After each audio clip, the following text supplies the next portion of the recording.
مرة كنت في منطقة مش منطقتي وكان معايا كام واحد من صحابي. هم كانوا عايزين نلعب لعبة معينة واللعبة دي بيبقى فيها فريقين، فكنا محتاجين عدد، يعني اتنين أو واحد كمان عشان نكمل الفريقين دول. فقلنا ممكن نكلم أي حد من العيال اللي موجودة في الشارع يعني إن يجي يلعبوا معانا. هم لقيت اتنين كده إيه، شابين، واحد أطول مني بشوية التاني أقصر مني. بقول لهم يا رجالة ما تيجوا تلعبوا معانا وبتاع وكده، إحنا ناقصنا حبة يعني. هم بدأوا افتكروا إنها برازيل، راح قال لي يا اسطى شقة. قلت له يا عم ماشي. راح قال لي ما هو ماشي. خبطني هنا. راح قال لي ما هو ماشي. قلت له ايوه يا اسطى ما انا عارف ان هو ماشي. زقيته كده. لقيت الواد التاني بقى ده اللي كان معاه كان لابس كاب بقى، راح ملف كده جاي لنا. انت قاعد تكلمك يعني على الدين؟ ما كملش كلامه والله، ما كمل كلامه. طبعا كلت روسية من هنا. أنا لقيت الواد مع رجل ثالثة. يعني لقيت الواد فجأة كده واقف من هنا راح مطلع سيف.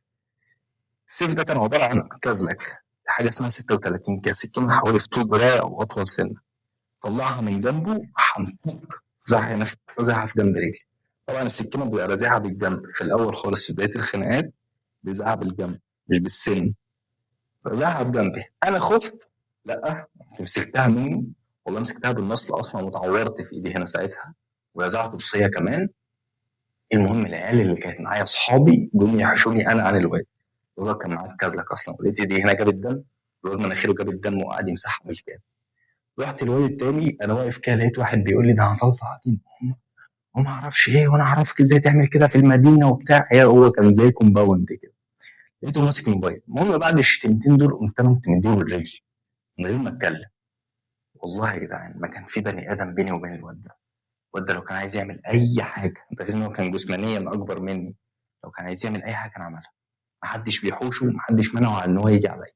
خد الضربه وبص لي كده راح قال طيب ماشي. طيب ماشي. انا ضربتك يا اسطى، انت هتجيب لي ناس وانت قادر ان انت تضربني؟ المهم انا هحكي القصه لحد هنا. الحوار كبر وكان في كتيبه بتتخانق معانا وخدنا علقه وضربنا واتضربنا والجيش خدنا. هبقى احكي الحوار ده كله في موضوع تاني، انما انا بس بحكي الجزء ده عشان هو ده اللي هشرح عليه. خناقه تانية. كنت في ثالثه ثانوي، دي اخر خناقه اتخانقتها خالص.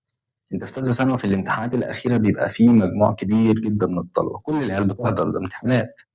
فبيبقى في باب اللي انت بتعدي منه ده بيبقى زحمه كتيره والدنيا ماشيه بطيئه لان هم بيفتشوا كل واحد داخل. هم انا واقف كده، واحد صاحبي تاني واقف كده، ودرفيل واقف كده. واد اطول مني واضخم.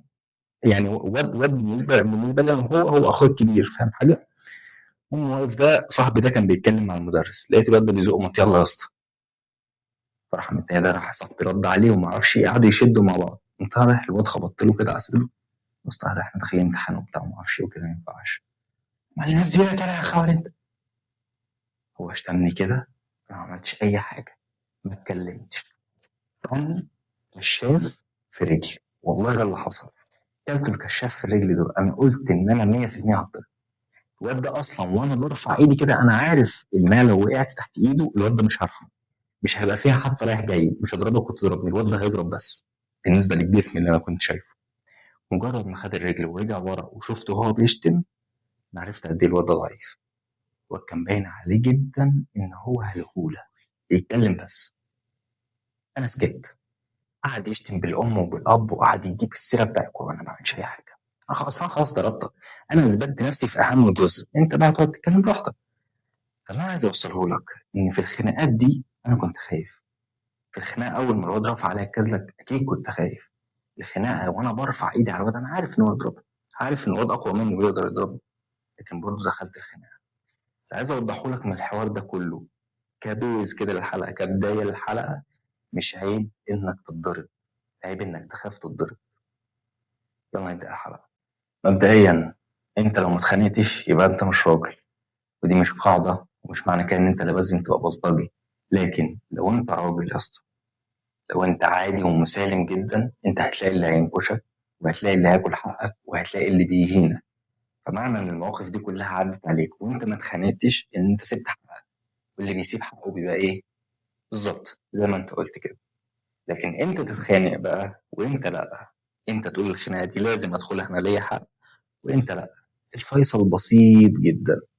الساعه اللي قبل النوم يا اسطى، هل انت لو رحت تنام بعد الموقف اللي حصل لك ده من غير ما تتخانق هتبقى راضي عن نفسك؟ تبقى شايف نفسك تمام؟ ولا هتحس بتأنيب ضمير كان المفروض ادخل محل انا ليه خفت؟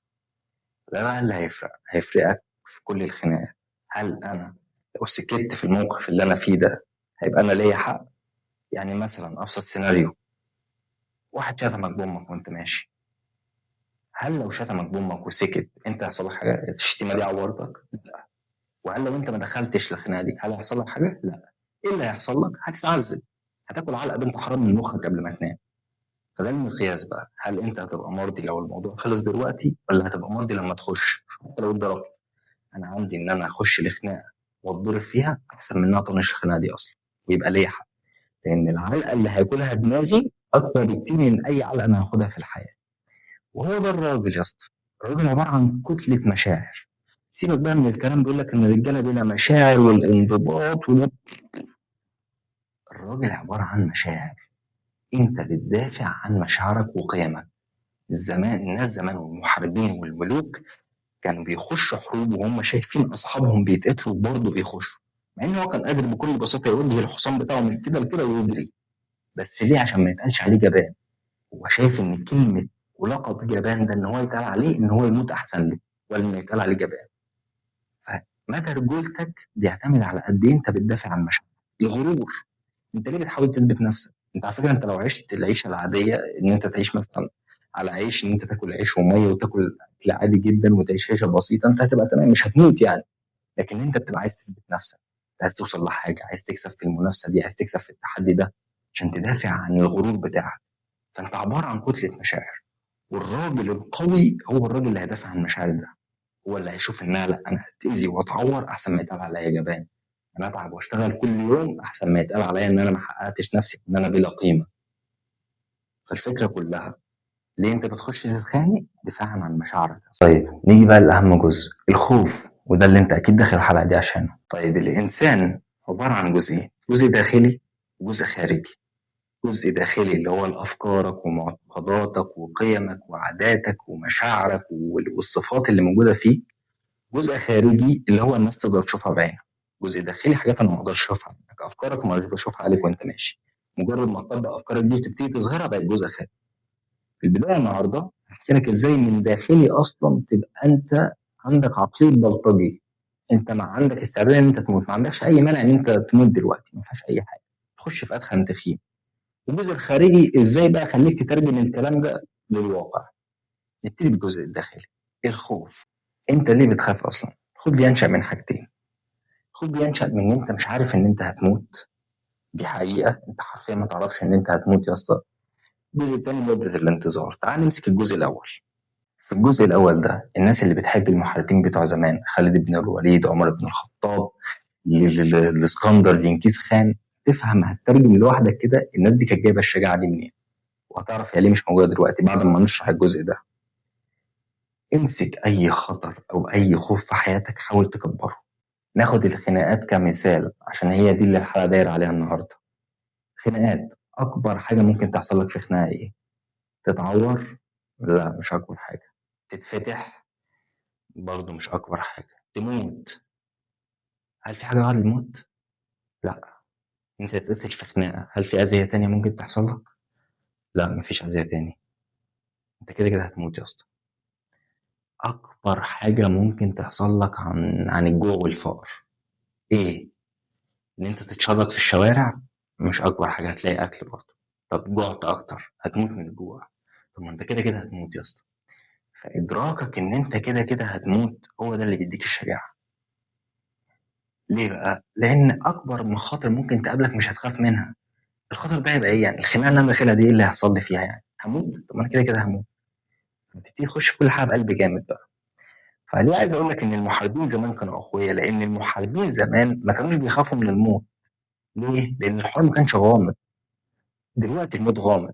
الحوار زمان ما كانش غامض، انت كنت بتلاقي واحد بيفرفر في الارض من الطاعون، عنده الطاعون عمال يفرفر منه في الارض في الشارع. واحد تاني عمال بيبارز حد تاني على الموت بالسيوف، بيضربوا بعض في السيوف. واحد تاني بيتنفذ عليه حكم الإعدام عشان عمل أي حاجة للملك. فالموت كان حواليك، كان قريب. دلوقتي فين الموت؟ غامض جدا. امتى آخر مرة شفت جثة؟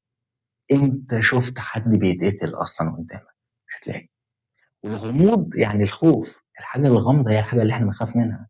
انت مش بتخاف من الجن يا اسطى، انت مفيش جن جه زرقك حتى مره، ولا بتخاف من العفاريت ولا بتخاف من اي حاجه، انت بتخاف من الموضوع ده عشان غامض. الضلمه مخيفه عشان انت مش عارف ايه اللي موجود في الضلمه. فالغموض اللي بقى مع الخوف هو اللي بقى مخوفنا منه. انت الخوف بقيت بتشوفه فين؟ صعب انك تشوفه. وعلى المستشفيات، بعيد في مقابر في الصحراء محدش شايفها اصلا. الحوادث قليل لما بقى بيحصل حوادث، اي حاجه تحصل مع حد نجري بيه على المستشفى ويفضل عايش. فالخوف بقى، الموت بقى بعيد عنك. حاجه بعيده يعني حاجه غامضه انت مش عارف ايه هي، فبتبتدي تخاف منها. فالفكره بقى ان انت لازم تفكر نفسك ان انا دايما هموت. انا ممكن اخش الخناقه دي اموت، ممكن وانا نازل دلوقتي عربيه تخبطني اموت. تستوعب الفكره دي، هتبتدي كل الحاجات اللي انت خايف منها في حياتك هتلاقي ان هي مش موجوده. لان انت كده كده اكبر خوف هتقابله في حياتك انت كده كده هتقابله، فمش تبتدي تخاف. الخوف التاني بينشأ من سبب مدة الانتظار. تخيل معايا حاجة، انت واقف قدامي، انت قلت لك انا معايا مشرط، هعورك بيه تعويرة بسيطة في ايدك. خفت وابتديت تفكر ان التعويرة دي ممكن تسرح مني تخش على العرق بتاعك، وممكن تسرح مني بعد ما اخش على العرق انت تنزف، ممكن تضطر تبتر ايدك. طيب قلت لي خلاص اتفقنا، قلت لك انها هعورك تعويرة بسيطة جدا. انت مديت لي ايدك وانا فضلت ماسك المشرط كده بكل بطء بقى، انا عمال اعمل لك كده وانت خايف. بعد كده تقوم راجع تقول لي يا اسطى انا ممكن اتعور وما اعرفش ايه وممكن الحوار يكبر ونخيطها. اقول لك لا لا لا، كل ده انت عقلك عمال يتخيل سيناريوهات يخوفك بيها، عن ان انا ممكن اكون واقف جنبك كده اقوم عامل لك كده وخلاص الحوار عدى. فايه اللي بيحصل؟ مده الانتظار بتدي مساحه لعقلك ان هو يفكر ويتخيل سيناريوهات ممكن تكون موجوده، ممكن ما تكونش موجوده. فالفكره بقى في ايه؟ ان العقلك طول ما بيتخيل سيناريوهات زي دي مش هيتخيل سيناريوهات حلوه ابدا، تخيل سيناريوهات خطر، والخطر هو يديك الخوف. اللي عايز اقوله لك ان انت في اي حاجه خايف منها حاول تقلل المده دي، مجرد ما القرار يجي في دماغك كنت فيه على طول. خناقه انت خايف تخش منها عايزك تكون داخل عليها بتجري، ما تديش مساحه لعقلك ان هو يفكر اصلا، لان لو فكر هيفكر في مخاطر. انا اتخانقت حرفيا مع عيال بتبيع حشيش وبودره، انا بتكلم بجد. انا كيحيى في ثالثه ثانوي اتخانقت مع عيال بتبيع حشيش، انا عارف ان هم بيبيعوا حشيش وعارف ان هم معاهم سلاح، لكن دخلت.